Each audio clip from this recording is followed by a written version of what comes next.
ak ishas at athas akanian. Kus inyo hatuasak, luka adi ayahat, kagwantan yari yehitak. My relatives, my Tlingit name is Kusin. I'm from the Raven Sakai clan from the Raven House in Haines, Alaska. And I greet you and I thank you for allowing me to be able to be here today. As always, it's wonderful to always look straight out and to be able to see my own tribal members. And I think of them as supporting me as they're always sitting right there in the front, and I appreciate them. Gunesh Chish. It's wonderful to be here in the Northwest. I saw this morning someone wearing a lot of the Northwest Coast emblems, and it makes me feel like I'm at home. I want to thank the local planning committee. They have done an outstanding job. Led by Cleora and Philip, they coordinated, they worked with us, and they did a tremendous amount of marketing, and I think our attendance shows that. I also want to thank the tribal leaders who are part of that local planning committee because their leadership in their region in AT&I has made such a difference to many issues across the country.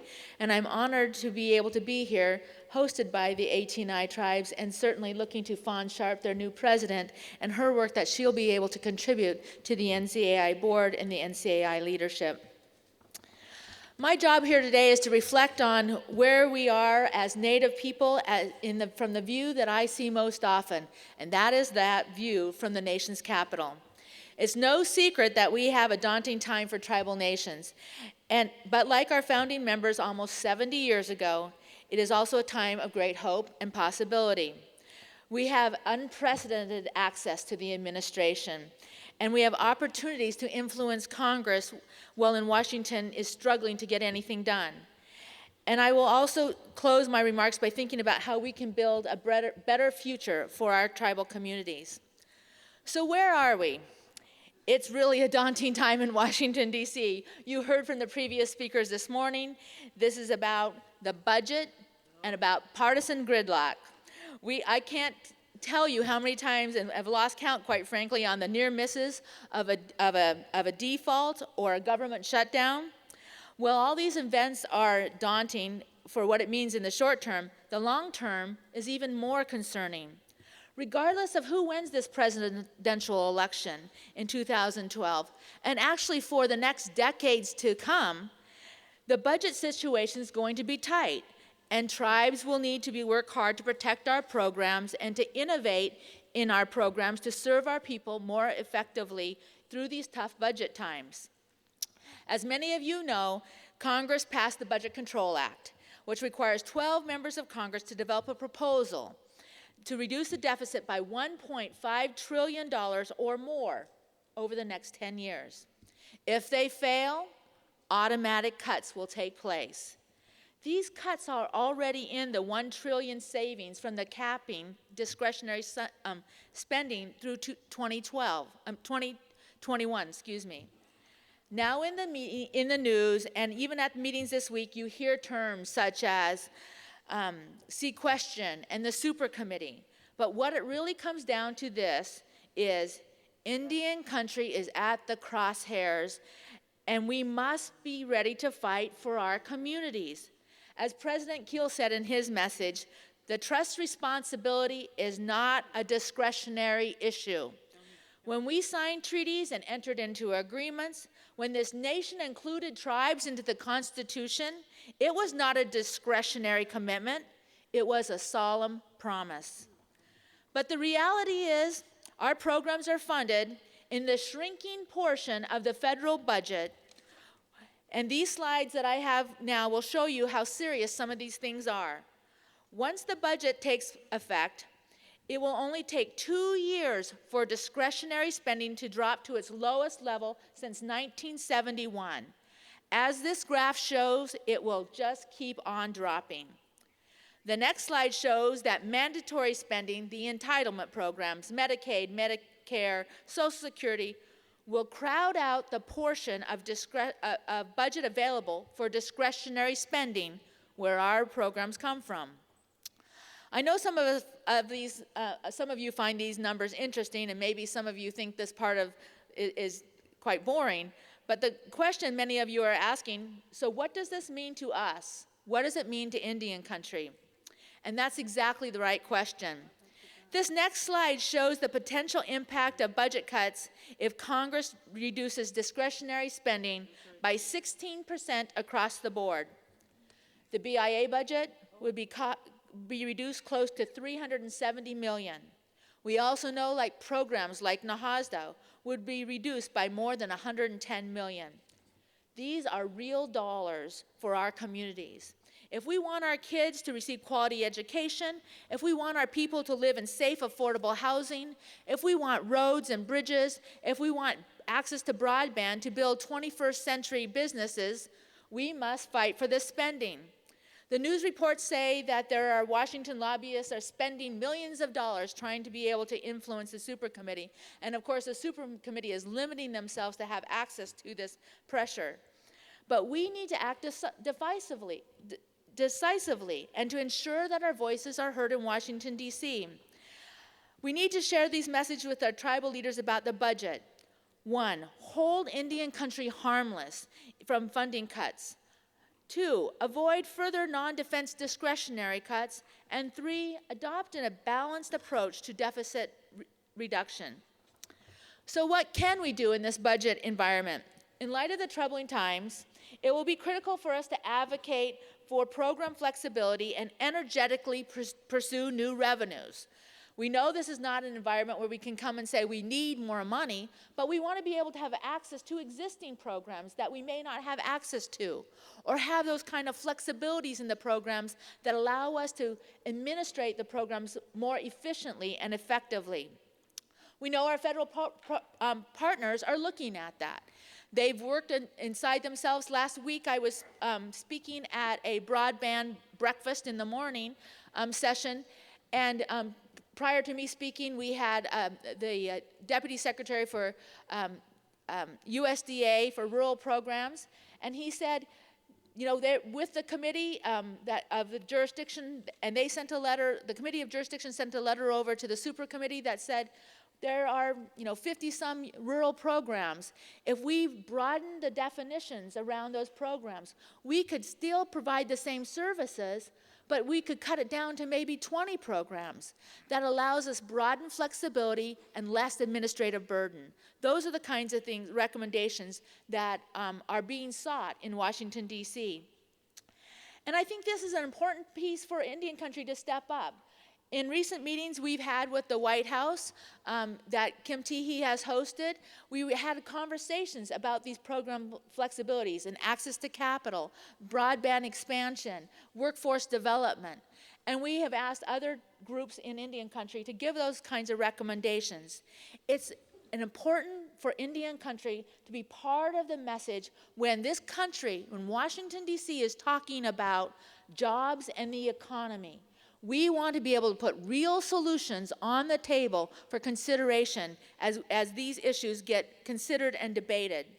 And my recommendation is that we put together a winning packet of those recommendations and we share them with the President at this next President's meeting to let him know we stand behind him, we work with him, and we're offering solutions that can be helpful on jobs and economy. Tomorrow, we'll have a session tomorrow morning here to talk about some of those recommendations for our messages that can go to the President. We also need to be able to make sure that in this environment of the shrinking pie, that when they're talking about opportunities, those opportunities include us. So as another group the super committee sent a letter over to the President saying, we think that we need to generate revenues, and those revenues, some of the ideas of generating revenues is looking to FCC on selling more spectrum, or to be able to provide more, some other services where we can build our revenue streams. We also know that, so that's important to Indian country for our future economic growth. We also know that as this country is looking at the jobs programs and job training programs, we need to be part of that development of entrepreneurial skills so that we can move our people forward too. And as this country invests in infrastructure and infrastructure investments, we know that we need to be part of that so that we can be the bridge to a stronger American recovery. We've had conversations recently at NCAI with many senior officials from other countries, from Brazil and Europe and around the world. In fact, this week here, and the panel coming up, we have some of our partners from Indigenous nations in Canada, Australia, and New Zealand. And all of those conversations can help us lead to new opportunities, to be innovative in our strategies, and to build resources. As I said, the days of additional federal revenue seem that they're long gone. One of the other things that at this particular conference that I'm hoping tribes really think about is being careful and resourceful with the existing revenues that we have. We have a session on lean management for tribes. So this is not the era when tribes can afford to cut jobs and to cut services when our people even need them more. This is the era where tribes need to be more efficient and effective. We know we have a history of doing more with less, and now we've got to figure out how to do more with less. We have some people who've spent a lot of time on those administrative structures, and we would like to be able to help provide some of that technical support and ongoing conversations about how we can streamline our programs at our tribal community, the programs that we come from the federal government, to be more effective.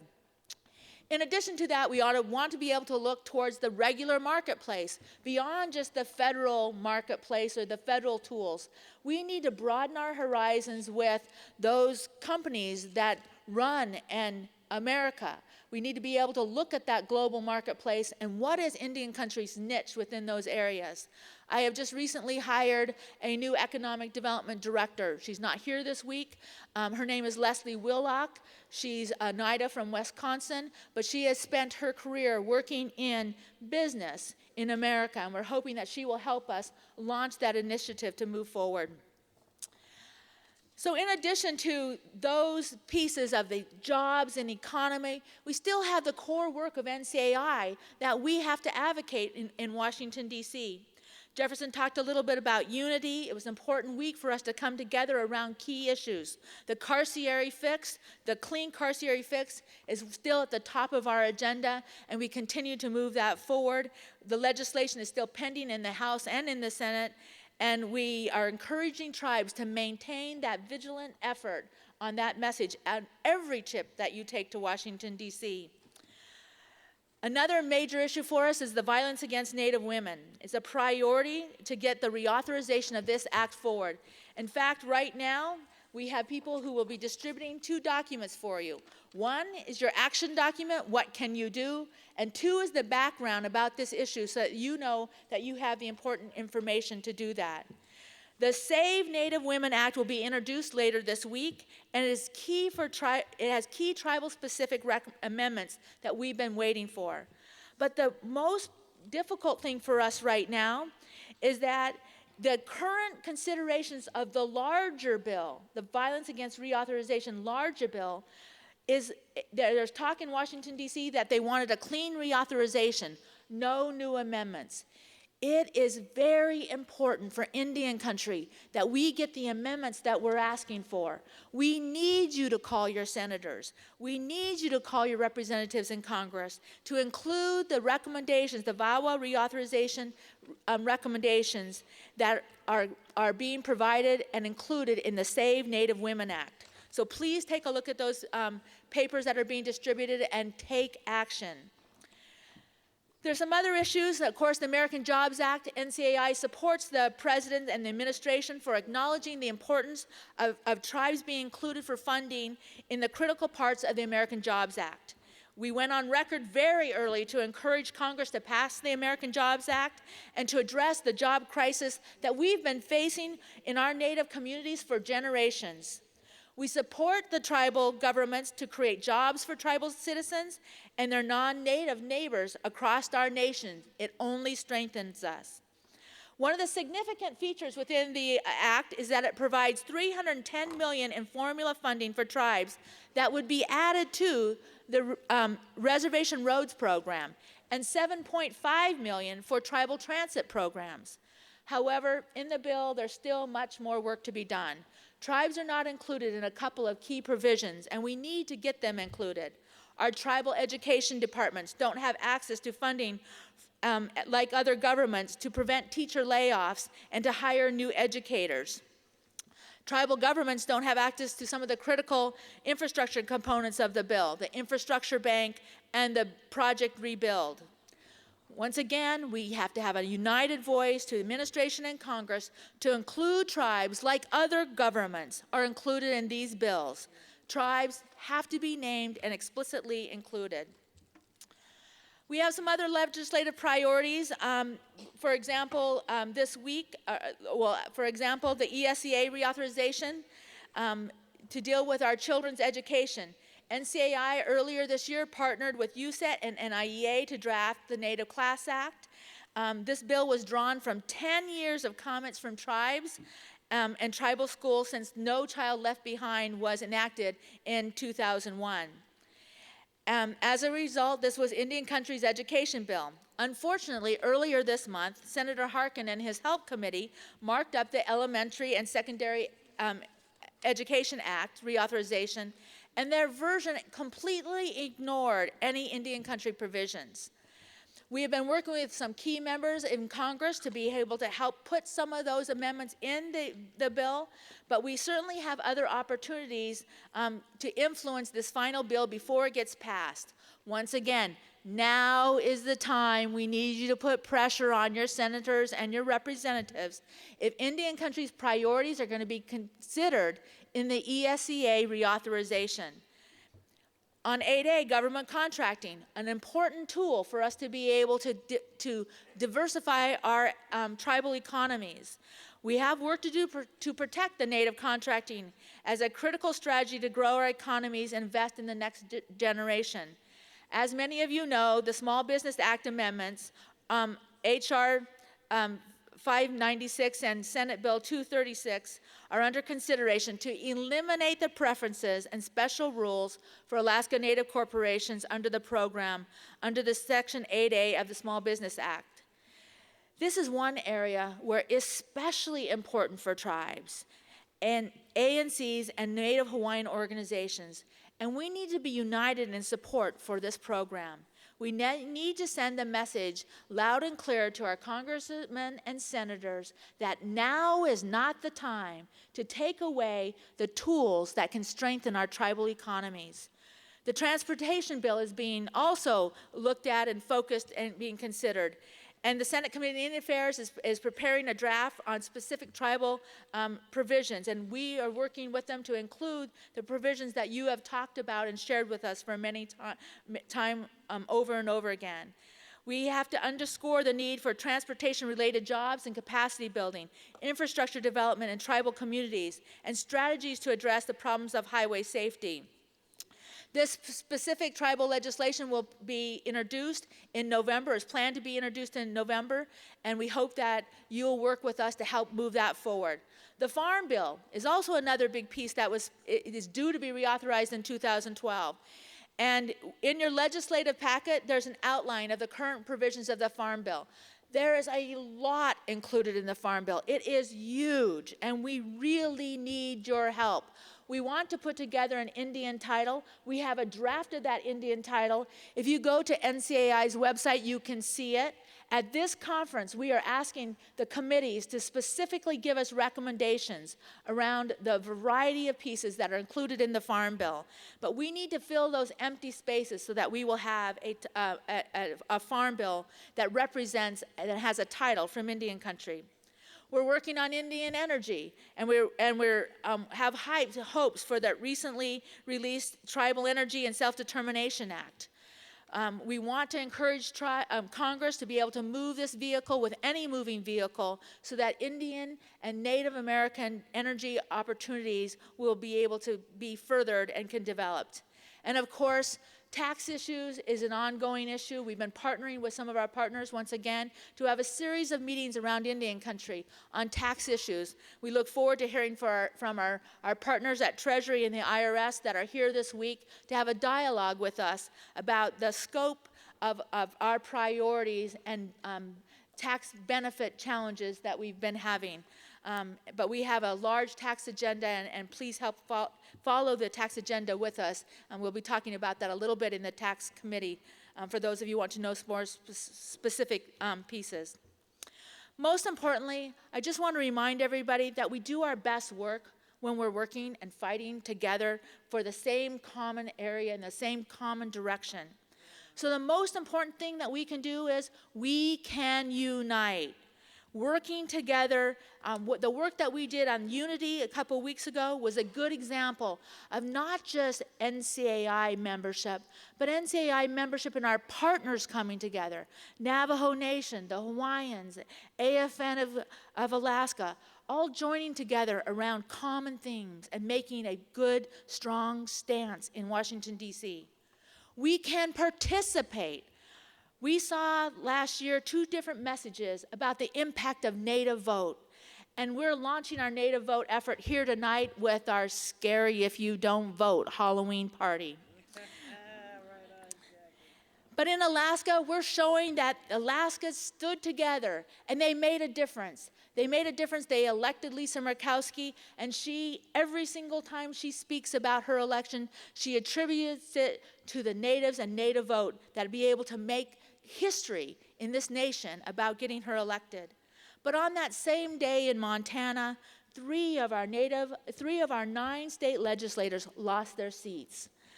Lost their elections by less than 500 votes. And the reservation turnout was 8,000 less than the previous turnout.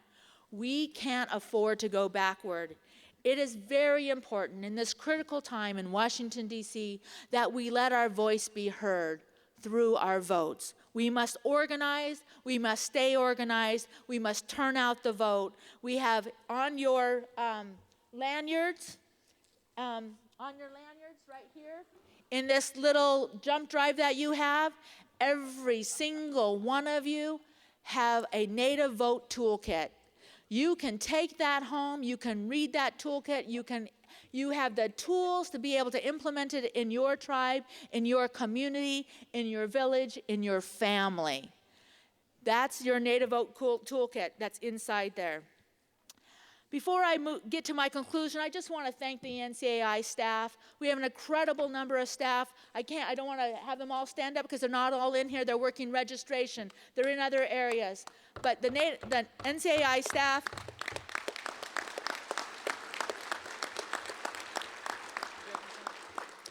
and we have 8 fellows this year. Fellows, highly educated recent graduates who've come to NCAI to start their careers. They are really the next leadership. You'll hear from Malia Villegas, who is our new PRC director later this week. And the motto for NCAI is the motto I want to share with you. And it's a motto that we're borrowing from our partner and our friend Nike, just do it.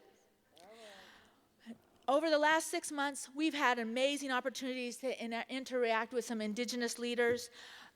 Earlier this year, I was able to go to Australia and meet with them at their very first National Congress, structured like National Congress of American Indians, as they moved forward.